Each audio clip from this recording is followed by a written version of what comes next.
relasi ini dengan baik, hubungan ini dengan baik, untuk mendapatkan ilmu dan juga pengalaman. Kami yakin dengan semangat persatuan ISMA Farsi dan Farmasi di seluruh Indonesia, mari kita manfaatkan potensi-potensi ini dan mari kita ciptakan banyak prestasi. Kiranya mungkin itu, sekali lagi selamat dan sukses untuk acara ISMA Farsi Talk yang akan dilaksanakan pada malam hari ini. Semoga diberikan kelancaran dan kebermanfaatan. Sekian, apabila ada kekurangan, saya mohon maaf. Wabillahi taufiq wal hidayah. Wassalamualaikum warahmatullahi wabarakatuh. Selamat malam semuanya. Oke, itu kata sambutan dari Sekjen. Terima kasih kepada Sekjen atas kata sambutannya. Selanjutnya, sesi selanjutnya yaitu pembacaan CV dari Bang Ujang. Di sini saya akan membacakan CV singkat dari Bang Ujang. Untuk teman-teman yang ingin melihat secara full, itu bisa lihat di share screen kita. Nama, APT Ujang Purnama S.Pom. Prestasi, 2010, the recipient of AVS or YES scholarship as an exchange student to United States as Department of State. 2014, the champion of National Business Plan competition with the product Body Jam Natural Body Lotion Road to Entrepreneur. 2017, Novel Awards, the highest mark on applicatory exam ITB. 2020, selected as one of 100 future leaders of tomorrow GAP Summit Global Biotech Revolution University of Cambridge.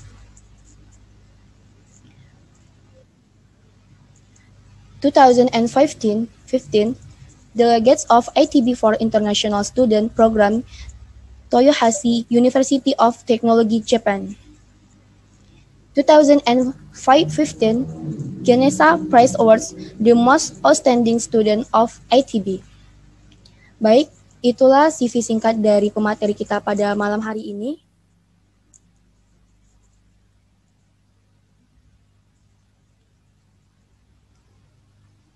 Baik, inilah sesi yang paling kita tunggu-tunggu, yaitu sharing session. Mungkin bisa kita say hello dulu dengan Bang Ujang. Hai Bang Ujang.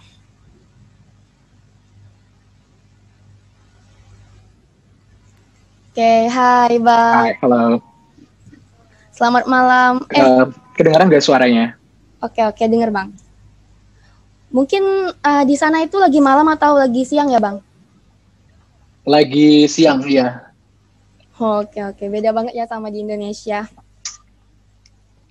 Lagi siang, kebetulan lagi bersalju hari ini. Wah, seru banget tuh Bang. Iya. Keren. Bisa saya tunjukin sih gimana ya caranya. Oh, here we go.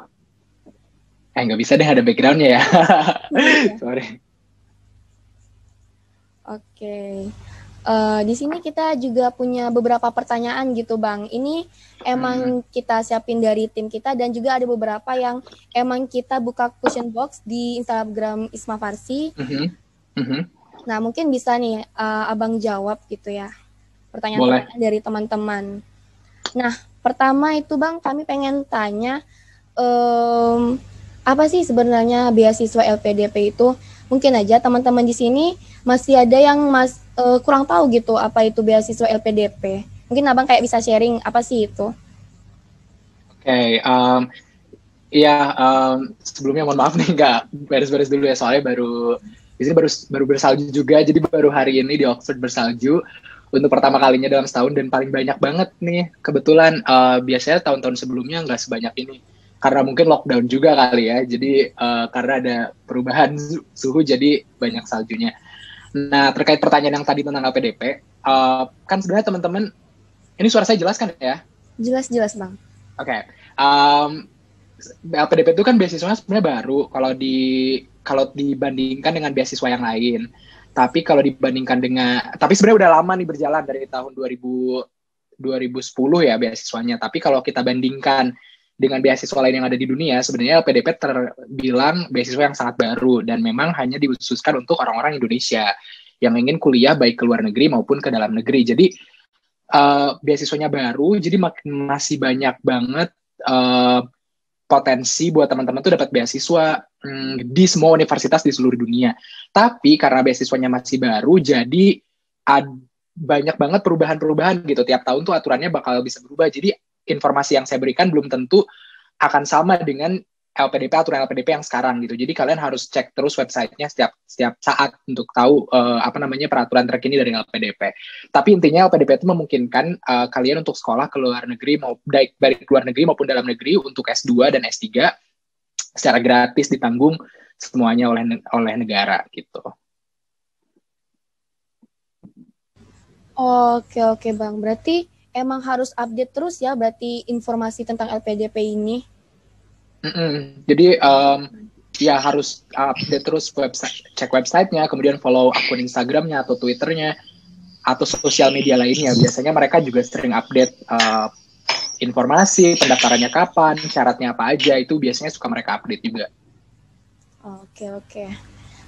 Tapi intinya ini buat sekolah, buat S2 dan S3 gitu. Dan dokter spesialis kalau emang kalian dokter. Oh, berarti nggak ada yang untuk S1 ya, Bang? Nggak ada buat S2 dan S3 dan dokter spesialis. Oke. Nah, di sini pengen nanya juga nih, Bang.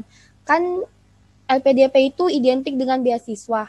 Apakah LPDP itu ada kayak kegiatan apa gitu, Bang? Mungkin bisa sharing nggak, Bang?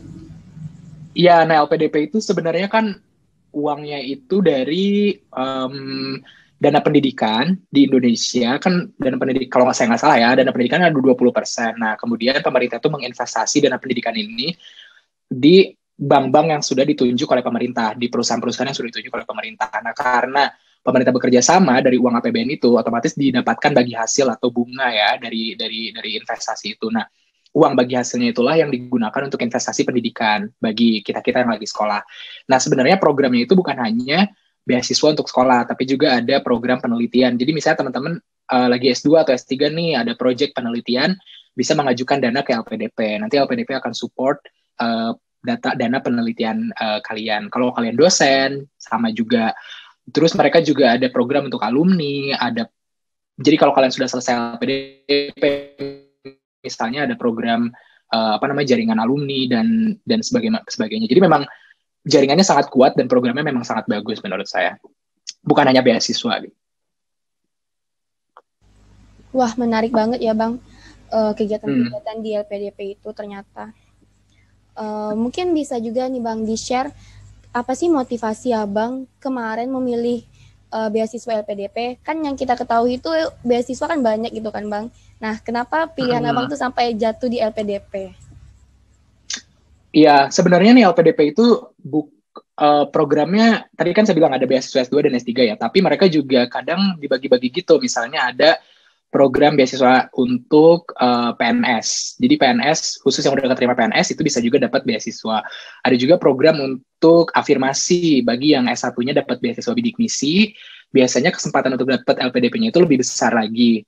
Kemudian ada juga program daerah 3T atau daerah yang 3T ya, daerah dari dari daerah-daerah yang Indonesia Timur, dari yang jauh-jauh gitu, yang kesempatannya diberikan lebih besar oleh pemerintah untuk dapat dibandingkan dengan orang-orang yang tinggal di Jawa misalnya. Di Jawa pun kayak di Jakarta dan sekitarnya gitu ya, maksud saya. Bukan berarti beda daerah, tapi memberikan kesempatan untuk keadilan sosial bagi seluruh rakyat Indonesia gitu ya. Semua orang dapat dari semua daerah, aksesnya sama. Nah, alasan untuk milih LPDP karena sebenarnya saya dapat beasiswa dari Erasmus juga, Erasmus Mundus untuk S2 di Belanda saat itu, tapi juga dapat LPDP.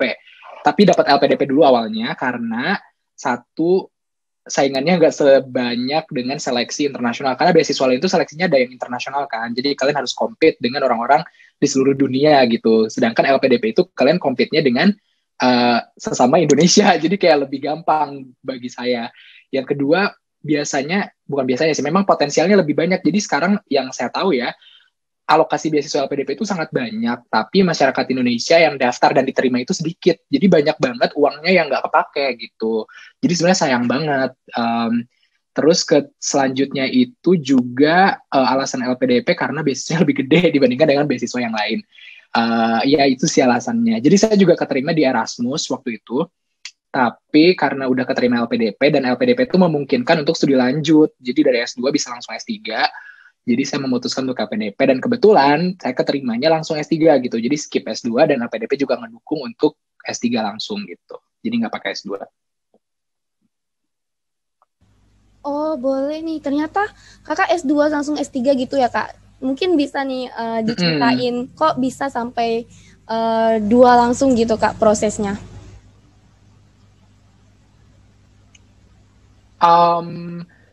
Sebenarnya kalau di beberapa universitas kayak di Oxford, di Cambridge, dan di beberapa univ lainnya itu memungkinkan untuk sekolah langsung S3, jadi nggak perlu S2. Nah, karena saya keterima jadi Oxford, jadi nggak perlu S2, langsung S3 dan LPDP support gitu. Wah, keren ya, Kak. Berarti tamat dari sini langsung PhD gitu. Sebenarnya, ini ada feedback loop ya sebenarnya. Kenapa? Maaf, apa, Kak? Halo? Iya? Ada feedback loop nggak sih suaranya? Enggak kok. Nggak ada ya? Bentar, saya mati.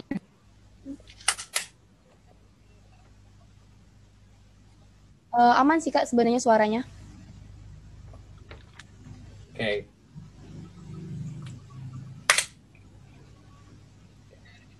Nah, mungkin bisa juga, Kak, kakak kayak share juga gimana sih proses kakak Kayaknya sinyal sampai saya jelek dapat. deh, sebentar ya. Oke, Kak.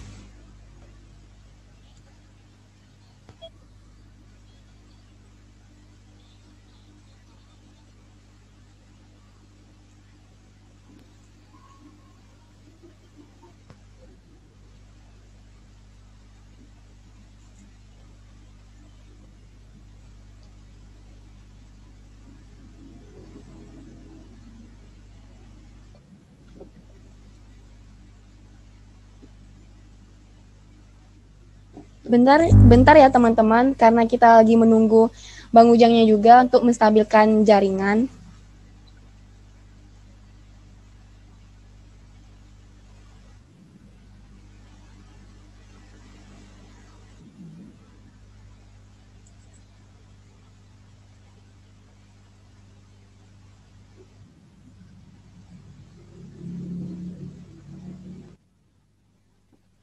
Oke. Nah, udah kedengeran nggak sekarang? Oke, kedengeran Kak? Halo? Kedengeran nggak suara Dinda, Kak? Halo? Halo? Kedengeran nggak, Kak, suara Dinda? Halo? Gimana tim saya, apakah kedengeran suara saya? Dulu sebentar ya.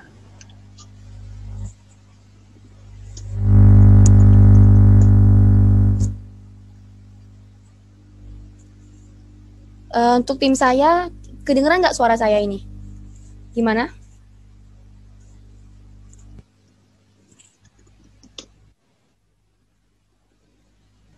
Bentar.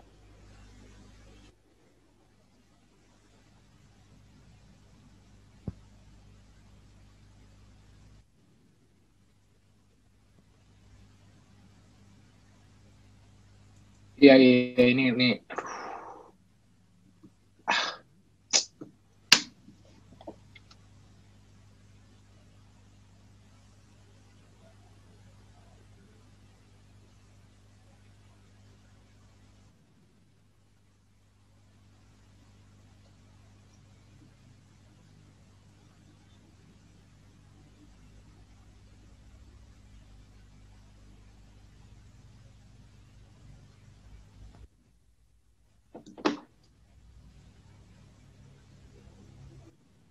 Oh, suara moderator yang putus. Suara jelaskan ya?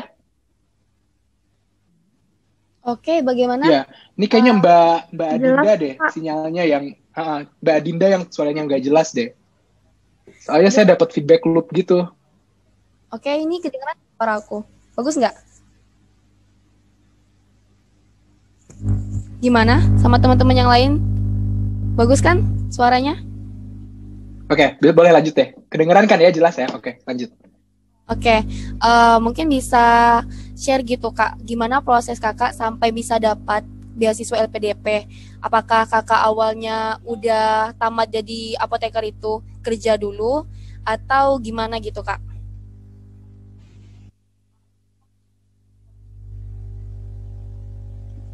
Iya, jadi saya lulus apotek S1, terus lulus S1 langsung apoteker. Nah, bisa apoteker kerja dulu di GSK di Jakarta, baru lanjut sekolah. Oh gitu ya Kak, berarti emang kemarin itu kerja dulu dan baru dapat beasiswa. Nah, alasan Kakak sendiri Kak, kayak kenapa Kakak pengen langsung melanjutkan pendidikan gitu? Kenapa nggak kerja aja? Kan kerja kayak udah di posisi aman dan dapat uang gitu, dapat pemasukan gitu Kak.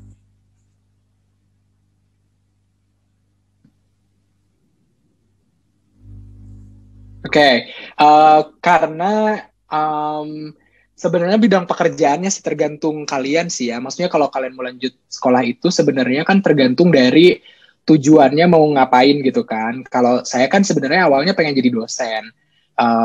Kalau jadi dosen kan emang harus S3 kan, nggak bisa S2 gitu. Jadi lulus di Indonesia harus S3 buat bisa jadi dosen. Nah, selain itu juga saya selain jadi dosen yang pengen kerja berkarir di apa namanya ya di luar negeri, di daerah, maksudnya bukan di kayak di WHO dan segala macamnya gitu ya, yang butuh memang S3 gitu. Jadi tergantung dari cita-cita, karena cita-cita saya memang pengen S3 dan memang pengen berkarir dengan keahlian S3. Jadi ya udah, maksudnya sekolah lagi. Jadi kerja itu sebenarnya waktu saya kerja bukan tujuan utama, tapi jadi buffer aja sih, kayak waktu nunggu sebelum kuliah, karena S3 berangkatnya tahun 2018, sedangkan apoteker kan selesainya tahun 2017, jadi ada 1 tahun gap. Akhirnya saya apply kerja, jadi keterima kerja dulu gitu. Kerjanya juga nggak kerja yang permanen, jadi kerja kontrak, memang waktunya pas banget gitu, pas untuk ngisi sebelum kuliah lanjut. Oh iya iya Kak. Mungkin bisa disebutin juga Kak, tadi motivasi Kakak gitu untuk ikut LPDP itu apa? Ya, tadi karena pertama, karena saya pengen sekolah lanjut sampai S3, jadi nyari beasiswa, mana beasiswa yang paling gampang untuk didapat gitu ya, dengan apa namanya, dengan benefit yang juga banyak. Jadi makanya saya daftar LPDP. Oke oke. Em, ini pertanyaan mungkin sering banget ditanya mungkin ya Kak. Kenapa sih Kakak pilih Oxford ketimbang universitas lain gitu Kak? Karena Oxford universitas terbaik di dunia gitu ya, jadi ya makanya saya pilih Oxford. Itu yang pertama. Yang kedua karena negara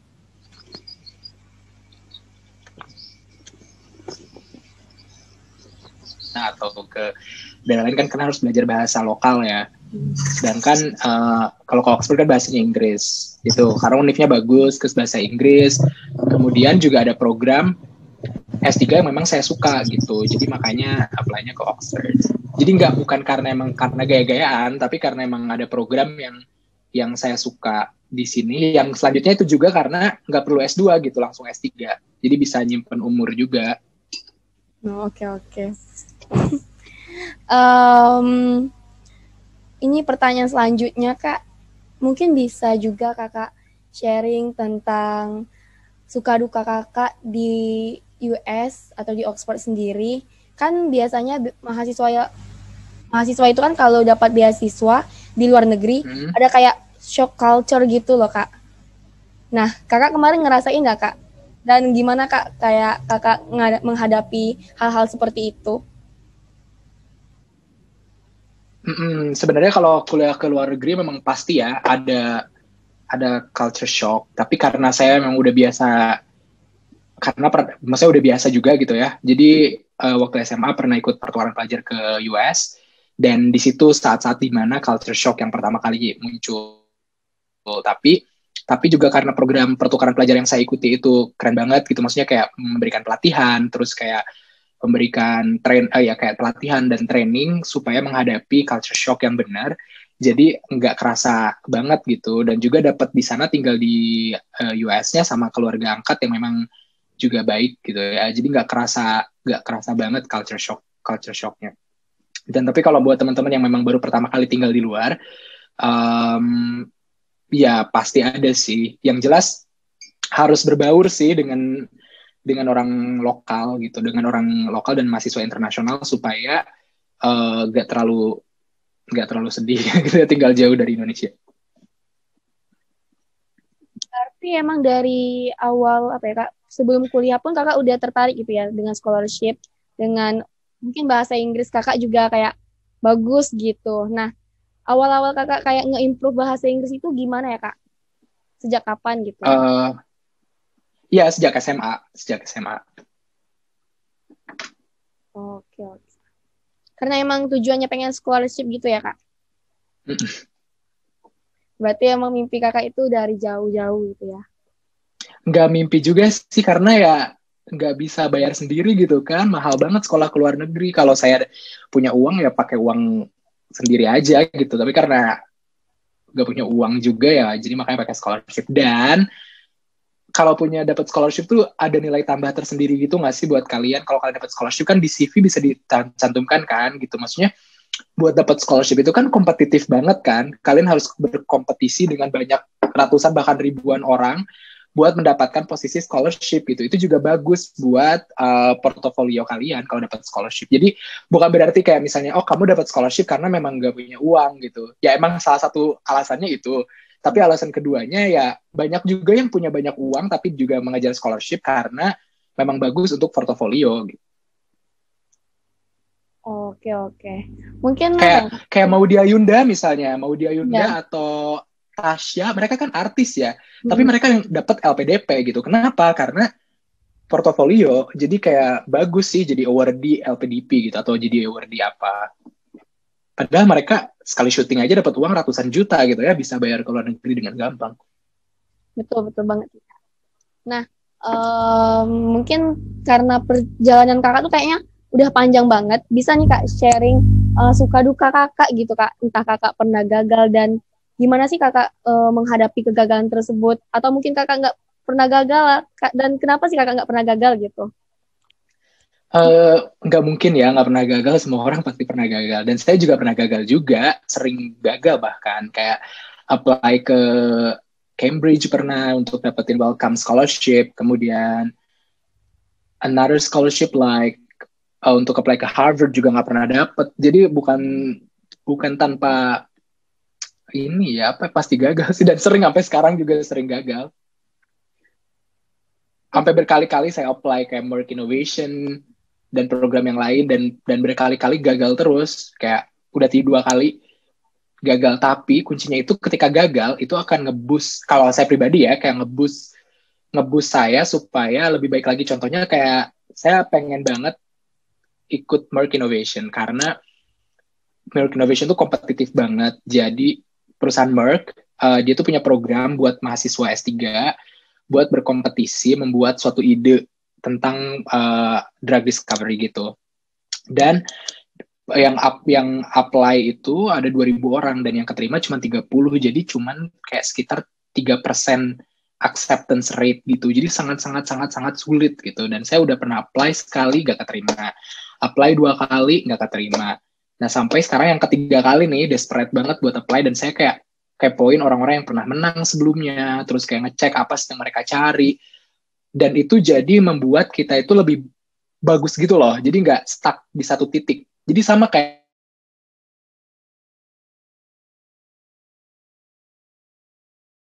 apply terus gagal, nah bukan berarti kayak akhir dari segalanya gitu loh. Kalau kalian memang punya kesempatan, nanti belajar dari situ gitu loh, kayak apa sih yang salah, perbaikin. Nah itulah yang akan ngebuat tuh kalian tuh jadi lebih baik gitu. Sama kayak ujian gitu, ujian sekolah S1 misalnya kayak nilainya dapatnya 70 gitu ya dari 100, sedangkan buat dapat A itu 75 misalnya. Dan kan kalian cari tahu kan gimana sih cara dapat A gitu. Nah kalau saya tuh tipe orang yang kayak gitu. Kalau emang mau mencari pengen dapetin sesuatu, itu tuh kan saya cari sampai ke akar-akarnya gitu. Kenapa ini bisa, kenapa enggak gitu. Sampai dicari, sampai di titik ke akar-akarnya. Kalau saya emang pengen banget ya. Kecuali kalau saya kayak punya beberapa opsi, terus opsi ini kayaknya enggak deh, cari yang lain lagi, ini kayaknya enggak deh, cari yang lain lagi gitu. Tapi kalau ada satu hal yang emang saya ingin banget, saya akan kejar sampai itu dapet gitu. Wah, mantep banget nih kayaknya, Kak. Kakak emang kayak pejuang gitu ya. Kalau kalian nggak berjuang mati nanti. Kayak hidup aja gitu. Kalau kalian nggak berjuang buat apa gitu. Oke. Mungkin bisa nih Kak, di-share langsung tips dan trik yang Kakak sering lakuin untuk misal Kak pengen ikut suatu hal gitu. Jadi Kakak kayak persiapannya itu apa aja? Entah Kakak kayak bikin mind maps gitu Kak atau gimana gitu? Tergantung yang diinginkan apa ya. Kalau saya sih kebanyakan cari orang yang udah pernah dapat itu. Kayak kalau saya ingin ikut scholarship atau ingin ikut kompetisi, saya kepo ke orang-orang yang pernah dapat sebelumnya. Bukan 1-2, tapi kayak 3, 4, 5, bahkan banyak gitu. Tanyain satu-satu, minta tolong. Kalau kalian beruntung dapat orang yang baik banget, kayak saya tuh kayak sering minta tolong ke orang, tapi nggak kayak langsung minta tolong gitu loh. Kayak, boleh nggak sih tolong bantuin cekin motivation letter atau cekin CV gue dong gitu kan. Nggak kayak gitu, tapi kayak kenalan dulu, hello, misalnya kayak saya sangat impress banget nih dengan prestasi kamu, kok bisa ya bisa dapet ini gitu. Tapi nggak nanya kayak tips and triknya apa sih, enggak, tapi kayak kok bisa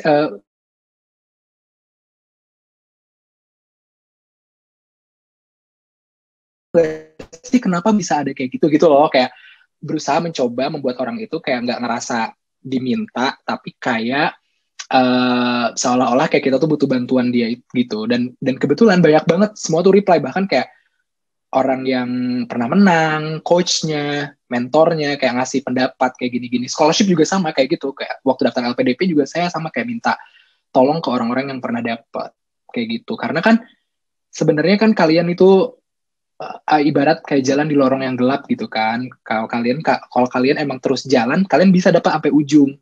Tapi kalian akan lama nyampe ujungnya, atau juga bisa kayak di tengah jalan itu ya lama terus kayak sakit gitu kan, jatuh bangun. Coba kalau kalian minta lampu ke orang gitu, boleh nggak bantuin aku sorotin gitu sampai ke ujung, kan lebih cepat nyampe ujungnya gitu loh.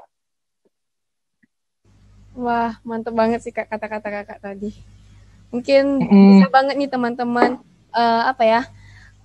ngeaplikasikan nanti kalau pengen dapat ilmu lebih gitu kan. Ya sama kayak nyari kerja juga sih, kayak nyari kerja nggak mungkin kayak kalian, kecuali kalau kalian datang dari orang kaya raya gitu ya, maksudnya yang kayak punya perusahaan sendiri, ya itu beda lagi. Tapi kalau kalian nggak punya perusahaan sendiri gitu, pengen daftar atau kayak kerja di satu perusahaan, kalian kan harus nanya ke orang dalamnya gitu, cara masuknya gimana, culture di sana gimana gitu, tanya-tanya dulu sebelum kalian masuk. Dan saya juga masuk ke Oxford dulu, tanya-tanya dulu yang pernah sekolah di sini gitu, kayak gimana sih gitu. Oke. Berarti emang relasi itu penting banget ya Kak sekarang. Jadi jangan malu untuk bertanya lah untuk teman-teman di sini. Banget. Ini Kak, ada pertanyaan lagi. Setelah tamat, Kakak pengen berkontribusi atau memberikan apa pencapaian Kakak yang udah Kakak capai itu di Indonesia, akan lebih ke Indonesia atau ke luar negeri? Oh, kalau kontribusi, saya inginnya kontribusi kepada dunia ya. Jadi dunia yang mendapatkan kontribusi dari saya. Tapi saya tidak akan bisa menghilangkan identitas saya. Apalagi dapat beasiswanya dari LPDP kan. Itu kan berarti kan saya harus memberikan kontribusi kepada pemerintah Indonesia gitu. Maksudnya kayak nggak mungkin kayak saya tidak memberikan kontribusi gitu. Pasti akan memberikan kontribusi. Karena terima kasih saja tidak cukup gitu. Pasti saya akan memberikan kontribusi. Bentuknya apa? Banyak, nggak harus tinggal di Indonesia kan, maksudnya kayak saya pengen bikin perusahaan yang bisa ngebantu banyak orang di Indo, bikin organisasi yang bisa bantu banyak. Makanya sekarang tuh lagi belajar sebenarnya nyari cara gimana sih gap-gap apa sih yang ada di Indonesia yang bisa saya cari gitu, dan saya belum ketemu gitu. Dengan misalnya gini ya, kamu kan LPDP harus di Indonesia gitu kan. Dengan saya di Indonesia, apakah saya bisa membuat Indonesia lebih baik? Kan belum tentu gitu.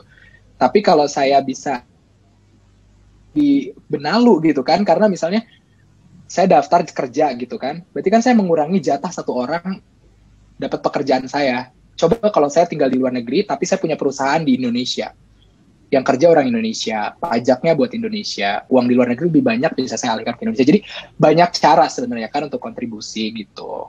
Tapi yang jelas saya ingin berkontribusi untuk Indonesia karena saya punya hutang gitu kepada negara. Tapi kalau ditanya lebih kemana, ke Indonesia atau ke luar negeri? Ya pasti ke Indonesia. Tapi saya ingin berkontribusi kepada dunia gitu. Wah, mantep banget Kak. Keren memang.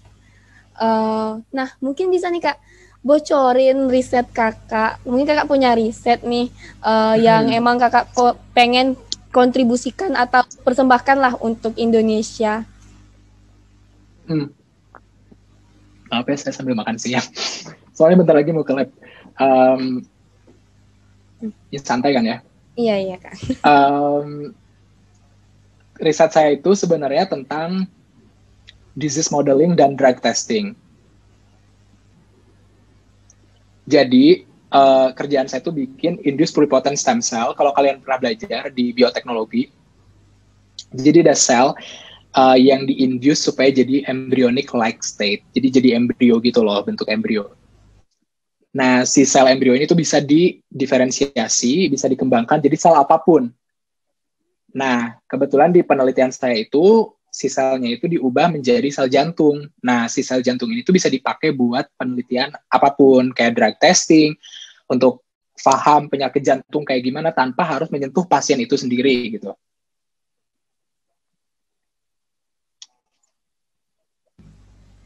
Oke, Allah, keren banget Kak. Masya Allah. Semoga ya Kak, apa yang Kakak impikan dan udah riset itu bisa terwujud gitu, dan bisa banget untuk dikembangkan di Indonesia maupun dunia gitu. Ini mungkin pertanyaan terakhir juga Kak dari kami. Tapi kita ada itu sih, ada sesi tanya jawab juga. Mungkin Kakak bisa kayak beri saran gitu ke ISMA Farsi, ikatan mahasiswa farmasi Indonesia ini untuk kedepannya. Mungkin Kakak kayak pengen organisasi ISMA Farsi ini mungkin melakukan riset atau apa gitu Kak.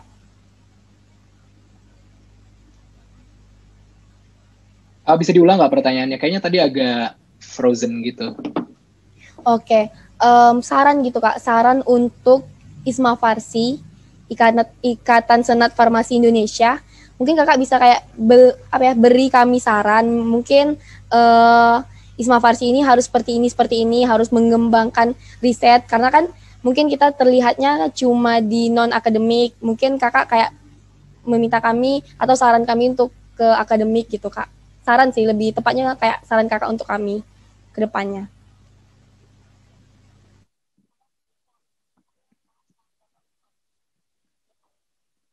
Menurut saya mendingan lihat tren yang ada di dunia saat ini kayak gimana. Jadi jangan sampai kayak bergerak di tempat gitu. Menurut saya lihat tren. Jadi kayak misalnya, aduh, bentar ya, ini suaranya feedback banget, jadi nggak enak banget kedengeran sendiri, suara sendiri. Nah, sekarang udah agak baik kan. Nah, iya, mendingan menurut saya lihat tren yang ada di dunia saat ini. Misalnya yang tren di dunia saat ini itu yang ada yang berhubungan dengan farmasi ya utamanya, terus kayak respon terhadap pandemik itu juga lagi tren sekarang, atau kebanyakan entrepreneurship dan digitalization kayak AI, kemudian machine learning dan kawan-kawannya. Nah, mungkin bisa diejawantahkan dalam bentuk kompetisi entrepreneur. Sekarang banyak banget kompetisi-kompetisi yang berhubungan dengan ide, kayak bikin ide perusahaan yang bisa menarik atau menggait banyak investor. Menurut saya sekarang lagi tren banget, dan Indonesia itu mungkin di Jakarta udah banyak ya, tapi belum terdistribusi secara merata di Indonesia. Nah, mungkin ISMA Farsi bisa bikin ideapreneur gitu, kayak bikin acara-acara entrepreneurship, atau bisa juga bekerja sama dengan orang-orang yang udah terjun di entrepreneurship buat memberikan talks tentang entrepreneurship, bisnis, apalagi apoteker kan bisa bikin bisnis sendiri yang inovatif, yang kayak gitu-gitu loh. Cek di tren di dunia saat ini kayak gimana. Nggak masalah ya berhubungan dengan akademik juga, kayak di akademik yang tren sekarang apa, paper misalnya, publish paper, kemudian research. Sebenarnya banyak banget ide-ide yang bisa dilakukan sama organisasi. Oke Kak, makasih banget ya Kak untuk sarannya. Nah, di sini kita akan buka sesi selanjutnya gitu Kak. Sesinya tanya jawab, dan saya akan lihat di kolom komentar dulu untuk teman-teman yang emang kayaknya udah nggak sabar lagi nih nanya sampai udah ketutup. Gimana ya? Duluan itu mungkin nanti bisa interaktif aja ya Kak. Kita itu tanya jawabnya kepada Syifa Haza dari UIN Syarif Hidayatullah Jakarta. Mungkin bisa di mute mikrofonnya, bisa langsung bertanya. Halo, assalamualaikum semua. Ya, perkenalkan nama saya Syifa Naza dari UIN Syarif Hidayatullah Jakarta. Terima kasih kepada moderator dan juga Kak Ujang yang telah memberikan saya waktu untuk bertanya. Jadi terima kasih banget ya Kak udah dikasih kesempatan. Tadi Kakak kan katanya dapat beasiswa LPDP ya Kak. Nah aku tuh maba dan baru banget terjun ke farmasi ini. Terus aku tuh penasaran banget, cerita Kakak tuh keren banget, keren abis. Bisa inspirasi aku banget.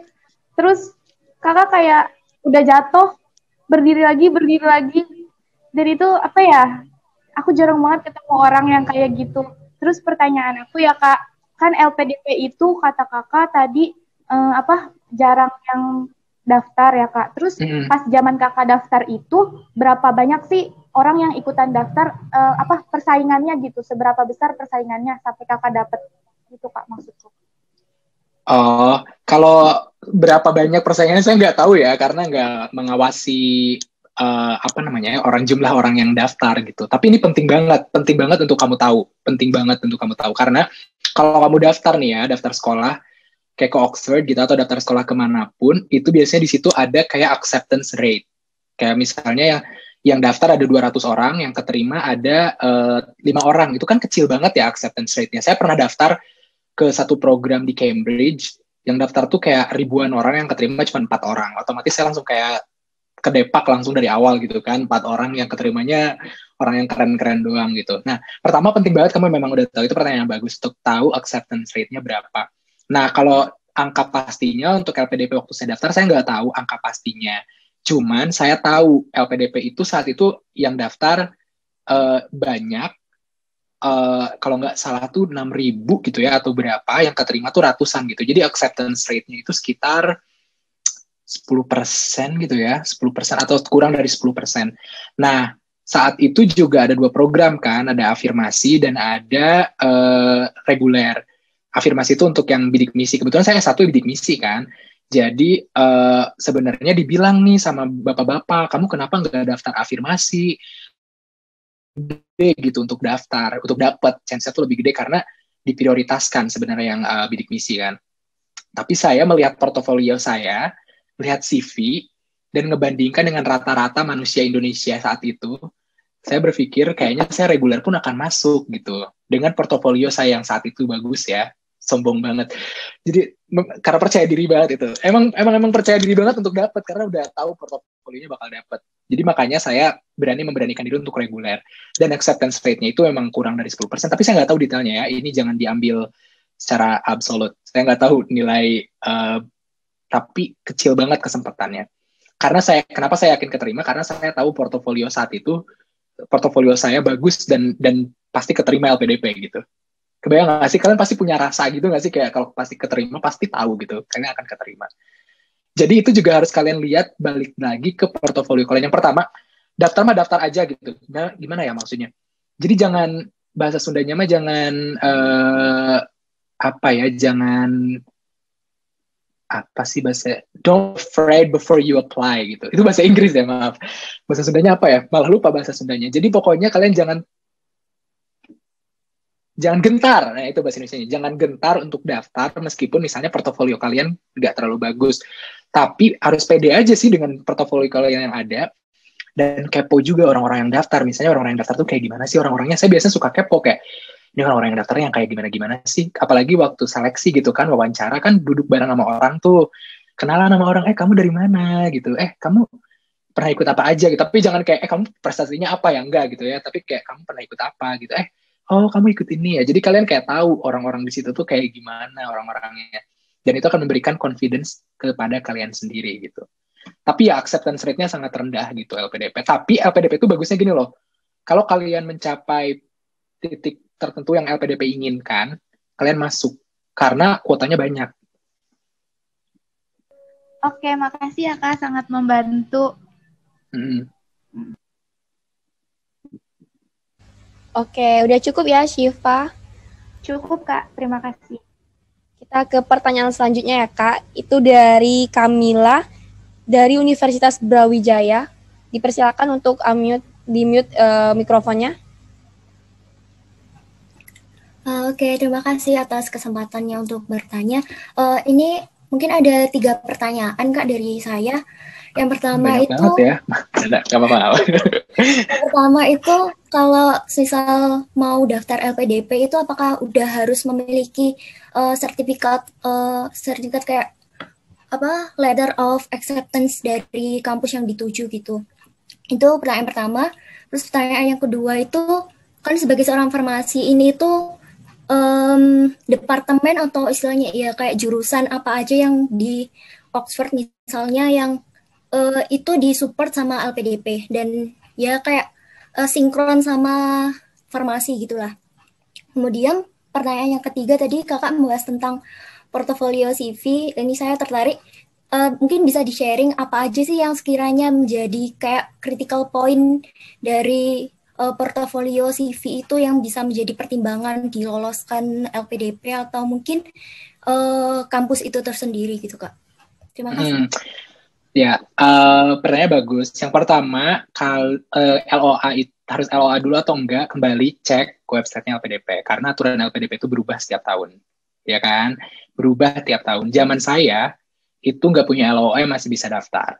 Jadi saya nggak punya LOA waktu itu, jadi bisa daftar. Tapi kayaknya zaman sekarang nggak bisa, kamu harus punya LOA dulu. Dan LOA-nya itu harus di kampus tertentu yang ditunjuk LPDP, di program tertentu yang ditunjuk LPDP. Jadi kamu itu harus rajin-rajin buka websitenya LPDP, punya Instagram kan, buka. Kalau TikTok kayaknya belum punya deh LPDP, baru Instagram doang. Jadi kalau punya Instagram, follow Instagramnya LPDP, ikutin seminar LPDP sebanyak-banyaknya. Buka websitenya LPDP sering-sering. Terus kemudian kayaknya Twitter juga punya deh. Buka Twitter. Kayak follow terus kegiatan LPDP. Kamu bakal terupdate terus informasinya, oke? Jadi saya nggak bisa jawab. Zaman saya masih bisa. Nggak punya LOA, bisa daftar LPDP. Zaman sekarang saya nggak tahu. Mungkin enggak. Pertanyaan kedua, departemen apa sih? Itu juga sama. Cek website LPDP karena universitas dan program itu berubah setiap tahunnya.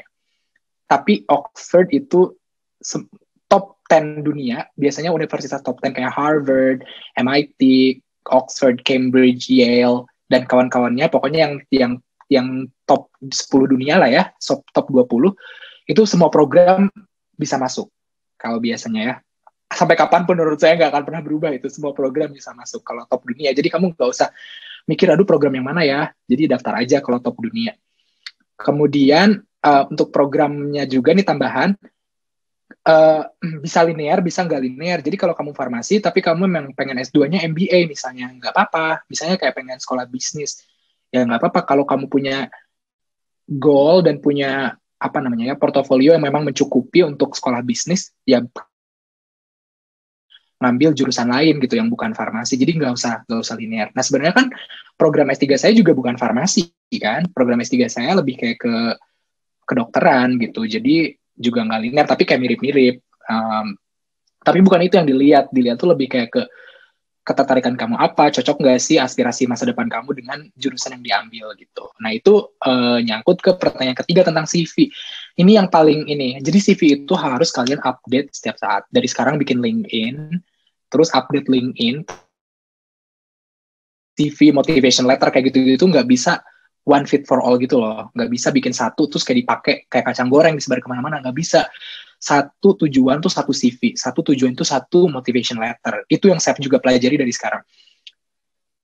Terus gimana dong Kak bikin CV yang baru, yang bagus? Pertama, kamu nggak akan bisa ubah siapa kamu gitu. Kayak kamu misalnya nggak menang lomba kerupuk tingkat Bojong Soang gitu. Kamu nggak bisa tulis di CV kamu menang kerupuk tingkat Bojong Soang. Nggak bisa. Jadi kamu nggak bisa bohong di CV. Yang bisa kamu ubah itu adalah cara mempresentasikan CV itu. Kebayang nggak sih? Kayak misalnya gini loh, lomba juara 1 balap kerupuk tingkat Bojong Soang misalnya ya, tingkat RT. Kan kalau kamu tulis 2018 juara 1 lomba kerupuk.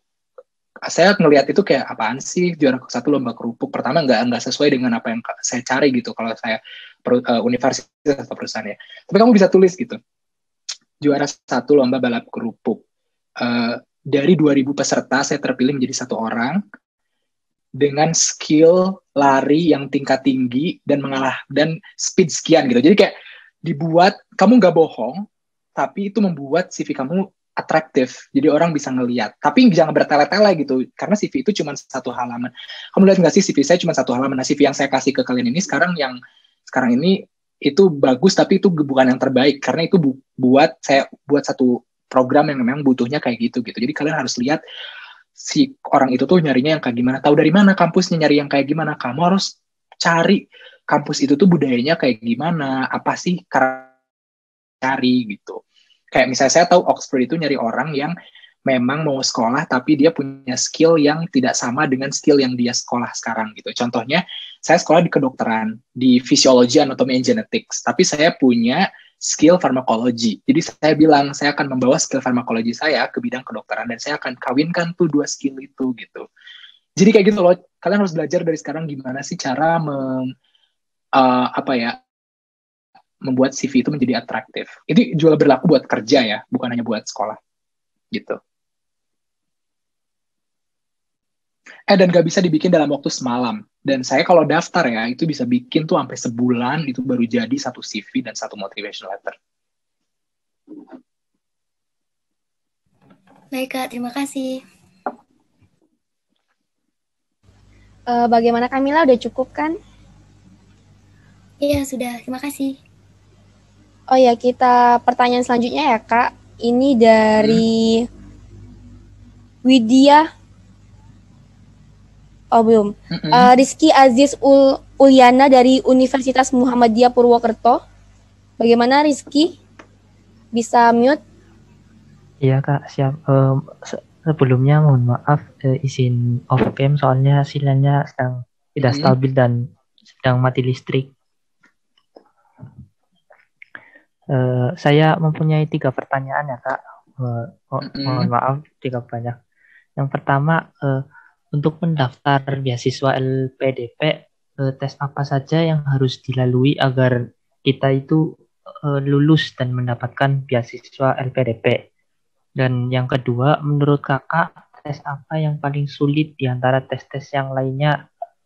Dan yang ketiga, tips untuk mengatasi rasa gugup, grogi, dan was-was ketika sedang menghadapi tes tersebut yang sedang diujikan. Terima kasih. Bentar ya. Tes yang paling sulit.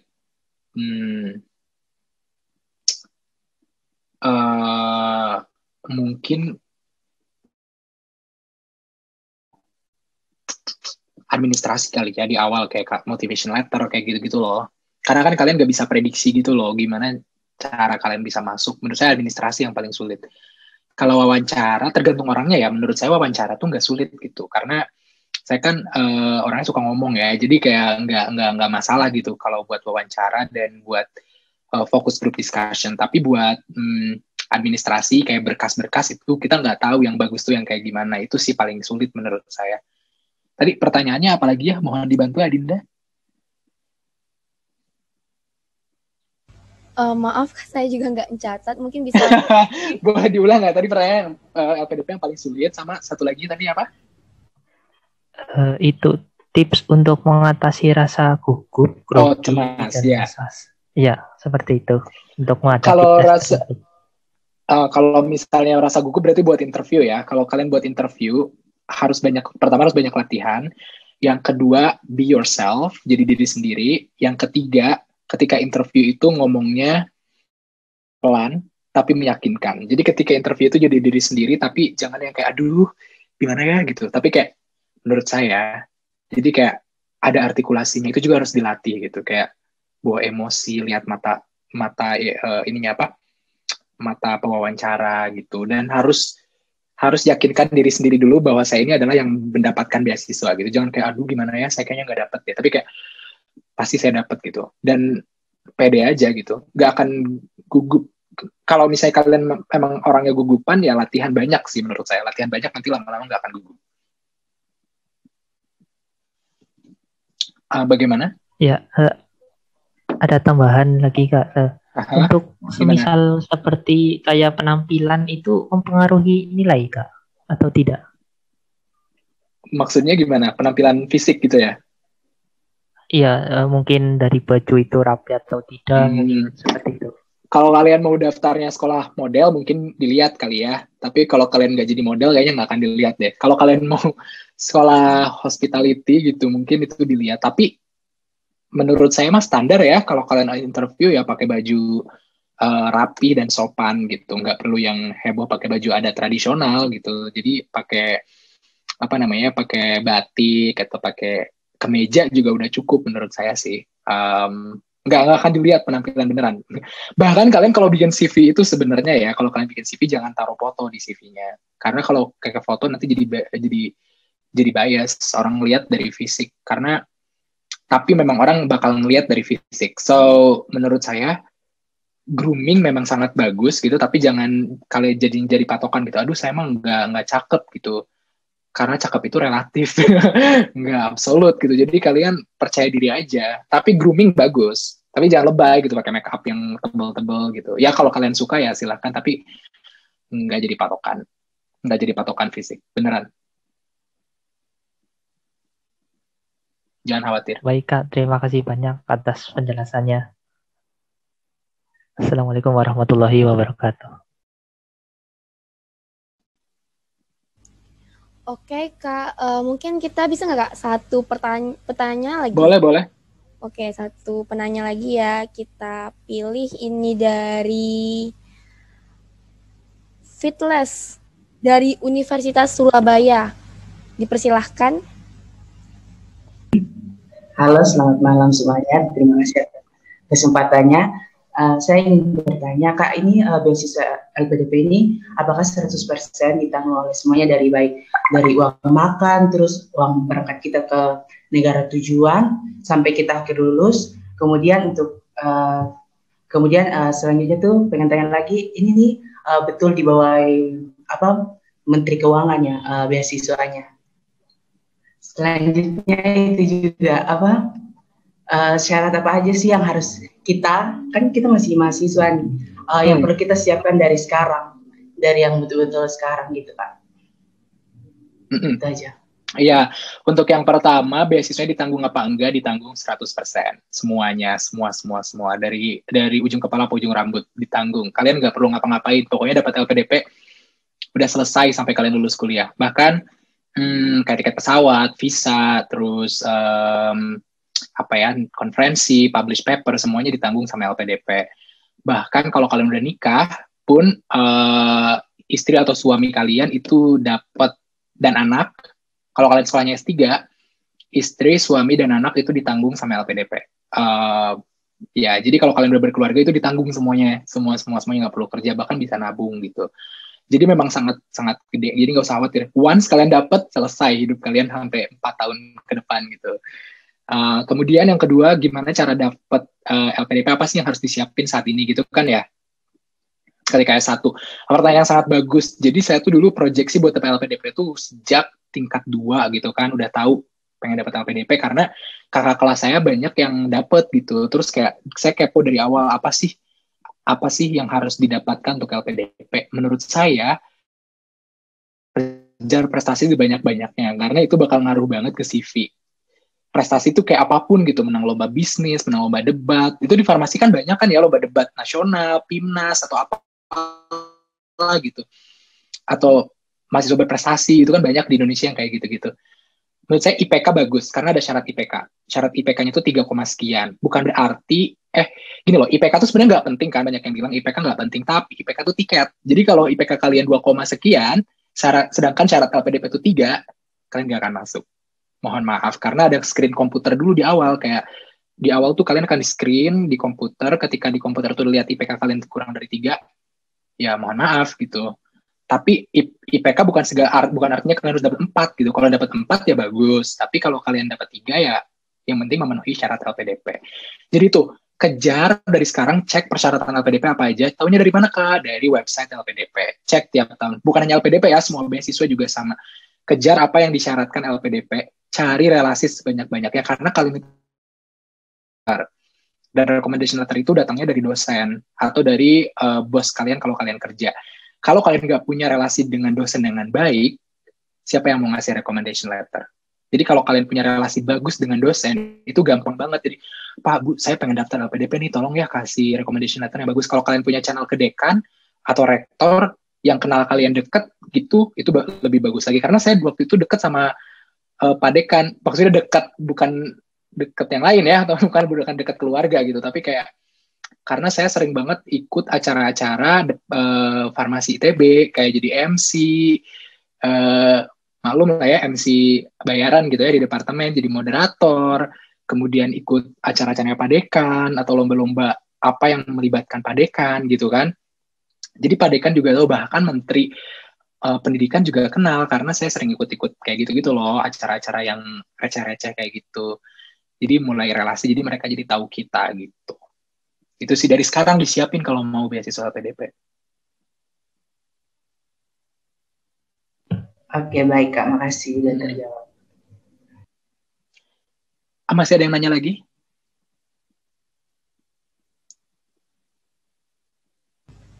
Ini ada satu sih Kak, boleh. Pertanyaannya menarik banget.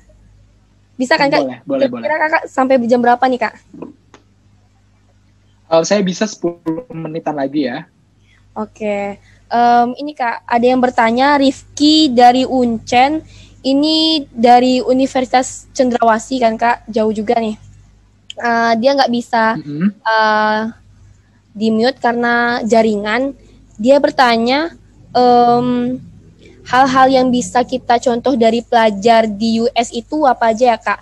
Yang bisa kita jadikan dorongan positif untuk pelajar di Indonesia, dan apa sih bedanya cara belajar di Indonesia dengan di luar negeri itu? Apakah metodenya emang berbeda? Dan bisa dicontoh gitu untuk mahasiswa-mahasiswa di Indonesia? Itu Kak. Di US saya nggak kuliah waktu itu, SMA, jadi nggak tahu kalau kuliah kayak gimana ya. Kalau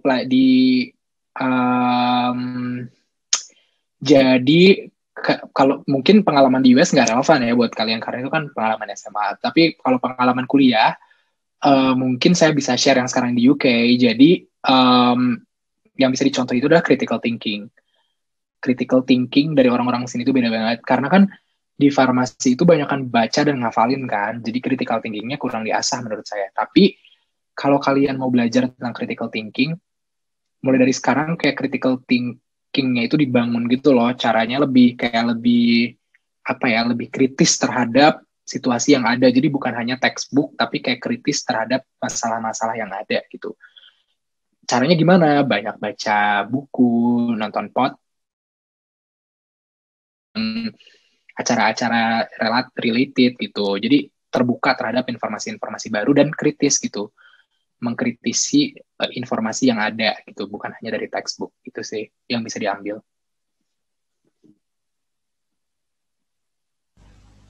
Oke Kak. Mungkin karena Indonesia itu sering kopas gitu ya Kak, copy paste langsung. Kebiasaan. Ini satu lagi nih, mungkin lanjut nih Kak. Dari Widya Triutami dari UKM dari Universitas Kristen Widya Mandala. Kepada Widya mungkin bisa di-mute. Terima kasih Kak Dinda. Selamat malam juga Kak Ujang. Mau tanya Kak, tadi sempat ya Kakak itu bahas tentang pengen mendirikan perusahaan di Indonesia gitu. Terus kira-kira dari Kakak sendiri itu ada niatan untuk ngambil sekolah bisnis nggak sih Kak? Terus kira-kira yang relevan sama univ yang mau Kakak kejar kalau misalnya Kakak mau ngambil bisnis itu kira-kira di universitas?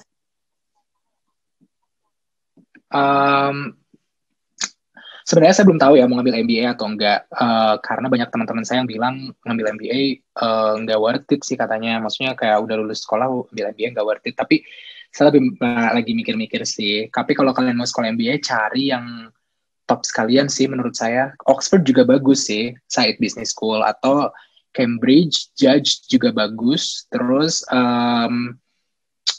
yang bagus ya Harvard ya, atau Stanford Business School yang mau di Ayunda sekarang lagi sekolah itu juga bagus. Ya Stanford kayak top dunia itu biasanya business school-nya bagus. Yang penting sih di business school tuh menurut saya relasi kali ya, relasi. Tapi banyak teman-teman saya yang bilang kayak ngapain sih ngambil business school lagi gitu. Iya, kecuali kalau kalian emang punya uang, karena business school tuh mahal banget. Itu sih yang paling ya maksudnya business school mahal banget beneran. Jadi saya mikir-mikir lagi sih buat ngambil business school. Kecuali kalau udah kaya raya nanti. Oke Kak, makasih Kak. Ya tapi kalau kalian emang mau cari business school dan pakai beasiswa ya bisa pakai LPDP gitu. Cari yang emang top dunia sih. Tapi masuknya susah. Tanya mau di Ayunda aja. Mungkin tahu. Oke Kak, karena kita keterbatasan waktu juga kan Kak, dan Kakak pun udah ada janji mungkin ya mau pergi ke lab. Pertemuan kita akhiri sampai di sini. Mungkin kita bisa nanti untuk sharing lagi di waktu yang lain, bukan sekarang. Nah, dari kami bisa untuk teman-teman mengisi, saya ingatkan untuk mengisi absen akhir, dipersilakan.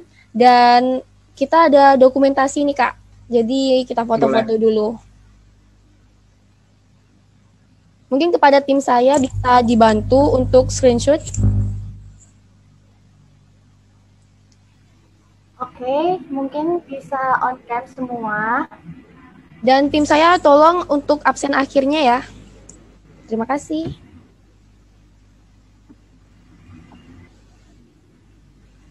Oke, kita screenshot ya. Hidupin kamera. 1, 2, 3. Tunggu.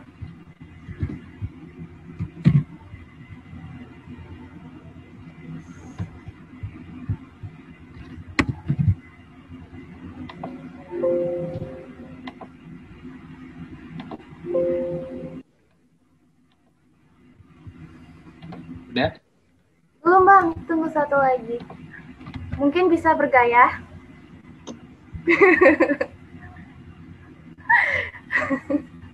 Harus gini ya gayanya? Iya, tapi boleh yang lain kok. 1, 2, 3. Udah. Ada lagi gini?